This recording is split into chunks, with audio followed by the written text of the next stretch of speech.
आजकल चारों तरफ हम बिटकॉइन और एथेरियम के बूम को सुनते और देखते हैं। But this is the third big surge in Bitcoin prices. Probably going to 100, then 150, then 200,000. Bitcoin became a safe haven for that, actually. लोग रेडिट पर इसके बारे में बात कर रहे हैं और इन्वेस्टमेंट गुरुओं के मन में क्रिप्टो करेंसी को लेकर मिक्स फीलिंग्स हैं। Bitcoin is worthless artificial gold. अप्रैल 2021 तक मार्केट में 10,000 अलग अलग तरीके की क्रिप्टो करेंसी मौजूद थी। लेकिन ये क्रिप्टो करेंसी क्या है, ये कैसे काम करती है, यही बात हम आपको बताएंगे देसीफाइड की इस नई सीरीज क्रिप्टो पे चर्चा के इस एपिसोड क्या है क्रिप्टो करेंसी में।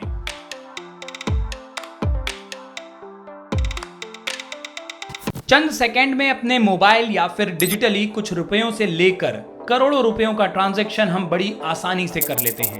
लेकिन ये सब इतना आसान नहीं था। पहले लोग एक दूसरे से सामान और सर्विस के बदले किसी करेंसी की जगह सामान और सर्विस की ही अदला बदली करते थे।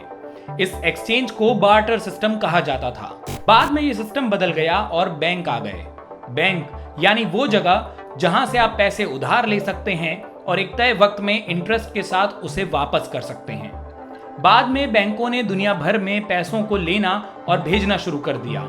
ऐसे ट्रांजैक्शन की फीस काफी ज्यादा होती थी और ऐसे ट्रांजैक्शन में लगने वाला वक्त भी काफी होता था। 2009 में एक शख्स जिसे किसी ने कभी भी नहीं देखा था, ना ही कोई उसे जानता या पहचानता है, जिसका नाम था सातोशी नाकामोटो, उसने बिटकॉइन को डेवलप किया। ये क्रिप्टो करेंसी थी। क्रिप्टो दरअसल एक तरीके का एन्क्रिप्टेड कोड होता है जिसे किसी की के बिना डिक्रिप्ट करना मुश्किल होता है, और ऐसे ही कोड के जरिए चलने वाली करेंसी को क्रिप्टो करेंसी कहा जाता है।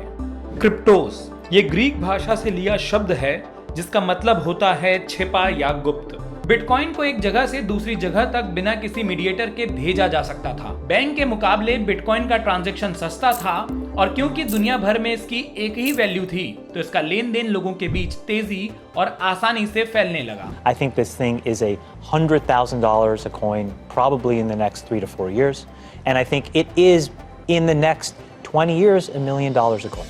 ये समझने के लिए कि क्रिप्टो करेंसी कैसे काम करती है, हमें ब्लॉकचेन के बारे में समझना होगा। ब्लॉकचेन एक डेटाबेस है जो इंफॉर्मेशन को स्टोर करता है। ये सारी इंफॉर्मेशन एक चेन की तरह एक साथ होती है और जब भी कोई नया डेटा आता है वो एक नए ब्लॉक में चला जाता है। एक बार ये ब्लॉक डेटा से भर जाता है तो वो पिछले ब्लॉक से जुड़कर इसे वापस चेन बनाने में लग जाता है। ब्लॉकचेन का यूज लेजर ट्रांजैक्शन में होता है। डिसेंट्रलाइज तरीके से इस्तेमाल में लाए जाने के कारण किसी एक इंसान या ग्रुप का इस पर कंट्रोल नहीं होता, बल्कि इसका कंट्रोल एक तरीके से सभी के पास होता है। ये डिसेंट्रलाइज ब्लॉकचेन बदली नहीं जा सकती, यानी इसमें जिस डेटा की एंट्री होती है वो कभी भी बदला नहीं जा सकता। बिटकॉइन में इसका मतलब है कि सारे ट्रांजैक्शन हमेशा के लिए रिकॉर्ड में होते हैं और कोई भी इन्हें देख सकता है। ये क्रिप्टो ट्रांजैक्शन की एक कमी है। मान लीजिए आपने गलती से किसी और को क्रिप्टो भेज दिया तो उसे वापस पाने का कोई तरीका नहीं हो सकता और ना ही उस पैसे को। हालांकि क्रिप्टो की इसी कमी के कारण उसका इस्तेमाल डार्क वेब में गैरकानूनी गतिविधियों में खूब किया जाता है। क्रिप्टो करेंसी का मार्केट काफी ज्यादा उतार चढ़ाव भरा है और इससे लोगों को काफी ज्यादा फायदा और नुकसान हो सकता है। एलन मस्क जो कि क्रिप्टो करेंसी के मार्केट के बारे में खुलकर अपनी राय रखते हैं, पेपल और उनकी कंपनी टेस्ला ने जब ये घोषणा की थी कि वो बिटकॉइन को एक करेंसी की तरह स्वीकार करेंगे, बिटकॉइन का दाम $60,000 यानी करीब 43,52,000 रुपए तक पहुंच गया था। कुछ लोग क्रिप्टो मार्केट में इस तरह के इन्फ्लुएंस को एक बूम की तरह देखते हैं, तो कुछ लोग नहीं चाहते कि सिर्फ एक ट्वीट इस तरीके का उतार चढ़ाव लाए। एलन मस्क ने अपने ट्वीट्स में डॉज कॉइन का जिक्र किया था। उस एक जिक्र ने ही इसकी वैल्यू को बदल कर रख दिया।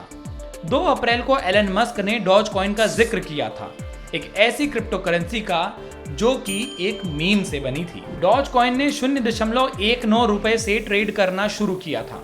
अगर उस वक्त आपने इसमें 7,445 रुपए इन्वेस्ट किए होते तो आपके पास आज करीब 39,185 कॉइन होते और उस 7,445 रुपए के इन्वेस्टमेंट की कीमत होती 19,98,435 रुपए, जो कि इसकी अब तक की सबसे हाई वैल्यू है।